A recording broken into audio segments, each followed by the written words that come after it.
5 خوش بخت اعمال۔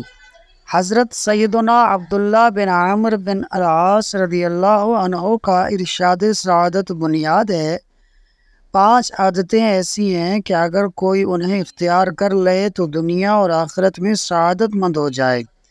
نمبر 1، وقتاً فوقتاً لا الہ الا اللہ محمد الرسول اللہ صلی اللہ علیہ وآلہ وسلم کہتا رہے۔ نمبر 2، جب کسی مصیبت میں مبتلا ہو، مثلاً بیمار ہو یا نقصان ہو جائے یا پریشانی کی خبر سنے تو انا للہ و انا الیہ راجعون اور لا حول ولا قوت الا باللہ العلی العظیم کہے۔ نمبر 3، جب بھی نعمت ملے تو شکرانے میں الحمدللہ رب العالمین کہے۔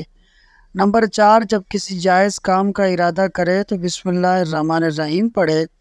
اور نمبر 5، جب گناہ کر بیٹھے تو یوں کہے استغفر اللہ العظیم و اتوب الیہ، یعنی میں عظمت والے اللہ عز و جل سے مغفرت طلب کرتے ہوئے اس کی طرف توبہ کرتا ہوں۔